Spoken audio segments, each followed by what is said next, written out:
పవన్ కళ్యాణ్ గారి పేరు చెప్పగానే రాజకీయాల్లోకి రాకముందు నాకు గుర్తొచ్చే కొన్ని అంశాలు మీ అందరితో షేర్ చేసుకుందాం అనుకుంటున్నాను. 1999 కార్గిల్ యుద్ధం. దేశ సరిహద్దుల్లో సైనికులు పోరాటం చేస్తున్నారు. వారి రక్షణ నిధి కోసం ఆయన సొంత నిధుల నుండి ₹1,00,000 పంపించారు. ఆయన ఎవరు అడగలేదు, ఇచ్చిన తర్వాత ఆయన కూడా ఎవరికి చెప్పుకోలేదు.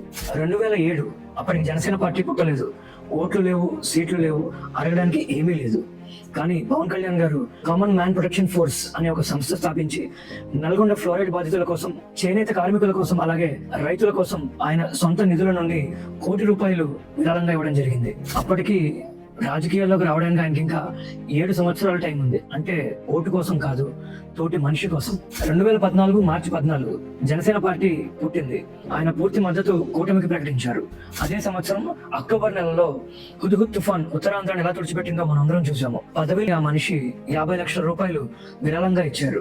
2018 సంవత్సరంలో తిత్లీ తుఫాన్ వల్ల దెబ్బతిన్న శ్రీకాకుళం స్వయంగా పవన్ కళ్యాణ్ గారు వచ్చి అక్కడ బురదలో నడిచి అక్కడ ప్రజల కష్టాలు తెలుసుకుని వాళ్ళకి ఎంతో అండగా నిలబడ్డారు. 2019 సార్వత్రిక ఎన్నికల్లో జనసేన పార్టీ 137 స్థానాల్లో పోటీ చేసి కేవలం 1 స్థానమే గెలిచింది. ఆ రాత్రి టీవీలలో నవ్వారు, పేపర్లలో ఇష్టం వచ్చినట్టుగా రాశారు. ఈ మనిషి పని అయిపోయింది అని కూడా ఎంతో మంది మాట్లాడారు.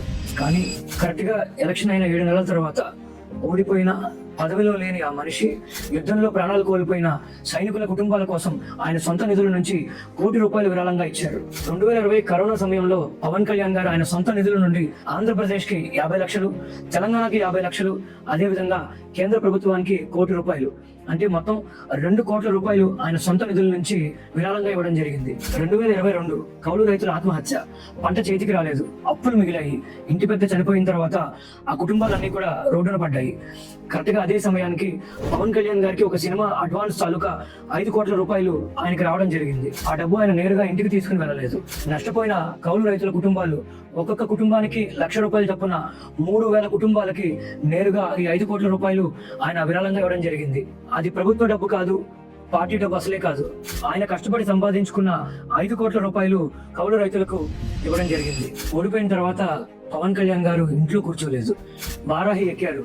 ఎండనక వాననక ఊరూరా తిరిగారు. 2024లో ప్రజలు జవాబు చెప్పారు. జనసేన పార్టీ పోటీ చేసిన 21 ఎమ్మెల్యే స్థానాల్లో, అలాగే 2 ఎంపీ స్థానాల్లో 100% స్ట్రైక్ రేట్ ఇచ్చి ప్రజలు పవన్ కళ్యాణ్ గారికి నీరాజనాలు పలికారు.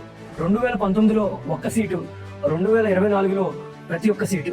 25 ఏళ్లు కార్గిల్ సైనికుల నుండి కౌలు రైతుల వరకు పవన్ కళ్యాణ్ గారికి అధికారం లేదు, పదవి లేదు. కానీ పవన్ కళ్యాణ్ గారు సహాయం చేయడం కూడా ఎక్కడ ఆగలేదు. ఇలా చెప్పుకుంటూ వెళ్తే పవన్ కళ్యాణ్ గారు చేసిన కార్యక్రమాలు ఎన్నో. మీ అందరికీ తెలిసిన పవన్ కళ్యాణ్ గారు చేసిన సేవా కార్యక్రమాల గురించి కామెంట్ చేయండి. అలాగే ఈ వీడియోని పవన్ కళ్యాణ్ గారిని అభిమానించే ప్రతి ఒక్కరికి షేర్ చేయండి. Thank you.